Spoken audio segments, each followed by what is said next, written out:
Hello friends, welcome to our channel Shaluru vlogs.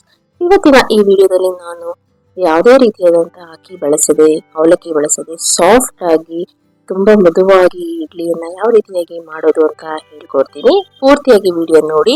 ತುಂಬಾನೇ ಚೆನ್ನಾಗಿರುತ್ತೆ. ತುಂಬಾ ಇನ್ಸ್ಟೆಂಟ್ ಆಗಿ ಮಾಡ್ಕೋಬಹುದು. ಒಂದೇ ರೀತಿಯಾಗಿ ಇಡ್ಲಿ ಮಾಡೋಕೆ ಬೇಜಾರಾದ್ರೆ ಈ ರೀತಿಯಾಗಿ ಒಮ್ಮೆ ಟ್ರೈ ಮಾಡಿ ನೋಡಿ.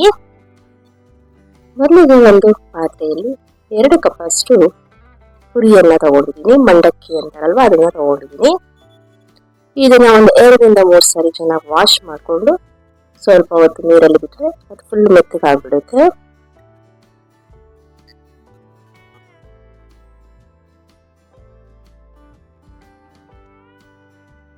ಇದು ಇಡ್ಲಿ ತುಂಬಾನೇ ಚೆನ್ನಾಗಿ ತುಂಬಾ ಸಾಫ್ಟ್ ಆಗಿರುತ್ತೆ.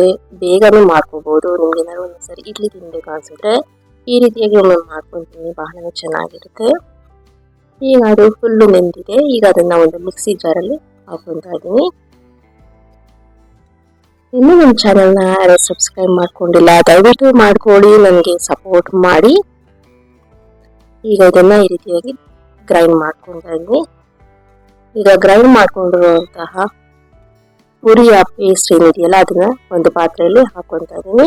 ಈಗ ಇದಕ್ಕೆ ನಾನು 1 ಕಪ್ ಅಷ್ಟು ಮೀಡಿಯಂ ರವೆಯನ್ನ ಯೂಸ್ ಮಾಡ್ತಾ ಇದ್ದೀನಿ, ಉಪ್ಪಿಟ್ಟು ರವೆನ.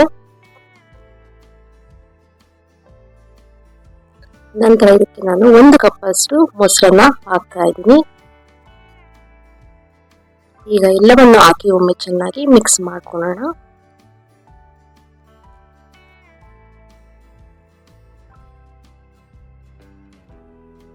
ಇನ್ನು ನಮ್ಮ ಚಾನೆಲ್ನಲ್ಲಿ ಸುಮಾರು ವೆರೈಟಿ ಆದಂತಹ ಡಿಶಸ್ ಅನ್ನ ಹಾಕಿದ್ದೀನಿ, ಒಮ್ಮೆ ಚೆಕ್ ಮಾಡ್ಕೊಳ್ಳಿ.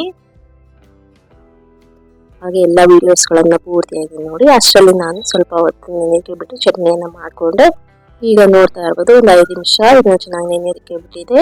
ಈಗ ಇದು ಚೆನ್ನಾಗಿ ನೆಂದಿದೆ. ಈಗ ಇದಕ್ಕೆ ನಾನು ಒಂದು 3/4 ಸ್ಪೂನ್ ಅಷ್ಟು ಈನೋವನ್ನ ಹಾಕ್ತಾ ಇದ್ದೀನಿ. ಮತ್ತೆ ಸ್ವಲ್ಪ ನೀರನ್ನ ಆಡ್ ಮಾಡಿಕೊಂಡು ಚೆನ್ನಾಗಿ ಮಿಕ್ಸ್ ಮಾಡ್ಕೊತಾ ಇದ್ದೀನಿ.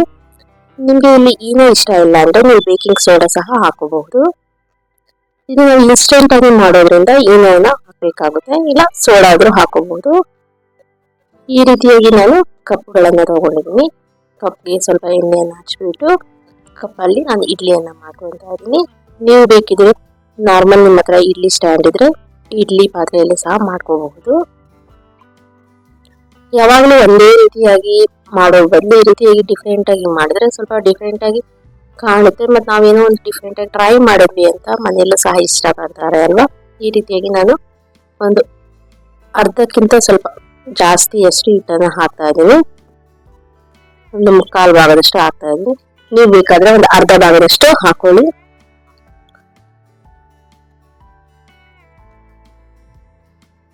ಈ ರೀತಿಯಾಗಿ ರೆಡಿ ಮಾಡಿಕೊಂಡು ಈಗ ಮೊದಲೇ ಒಂದು ಕಡಾಯಿಯಲ್ಲಿ ಸ್ವಲ್ಪ ನೀರನ್ನ ಕುದಿಯೋದಕ್ಕೆ ಇಟ್ಟಿದೆ. ಈಗ ಅದಕ್ಕೆ ಒಂದು ಸ್ಟ್ಯಾಂಡ್ ಅನ್ನ ಇಟ್ಟು ಮತ್ತೆ ಅದ್ರ ಮೇಲೆ ಒಂದು ಪ್ಲೇಟ್ ಅನ್ನ ಇಟ್ಟು ಈಗ ನಾವು ಬ್ಯಾಟರ್ ಅನ್ನ ಒಂದು ಕಪ್ಪಲ್ಲಿ ಹಾಕಿದ್ನಲ್ಲ ಅದನ್ನೆಲ್ಲ ಇದ್ರಲ್ಲಿ ಇಟ್ಟು ಒಂದು 10 ರಿಂದ 12 ನಿಮಿಷ ಕುಕ್ ಮಾಡಿದ್ರೆ ಸಾಕು.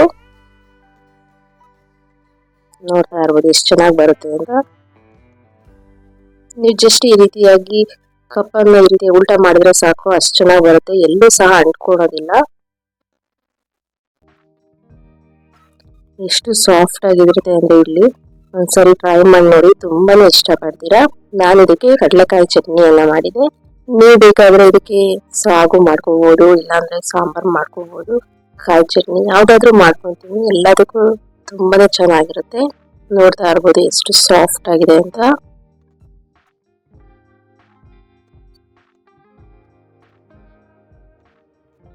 ಟೇಸ್ಟ್ ಸಹ ತುಂಬಾನೇ ಚೆನ್ನಾಗಿತ್ತು. ನೀವು ಸಹ ಒಮ್ಮೆ ಟ್ರೈ ಮಾಡಿ ನೋಡಿ ಹೇಗಿತ್ತು ಅಂತ ನನಗೆ ಕಮೆಂಟ್ ಮೂಲಕ ತಿಳಿಸಿ. ನನಗೆಲ್ಲ ಸಪೋರ್ಟ್ ಮಾಡ್ತೀರಾ ಅಂತವ್ರಿಗೆ ತುಂಬ ಹೃದಯದ ಧನ್ಯವಾದಗಳು. ಹೀಗೆ ಸಪೋರ್ಟ್ ಮಾಡ್ತೀನಿ. Thank you.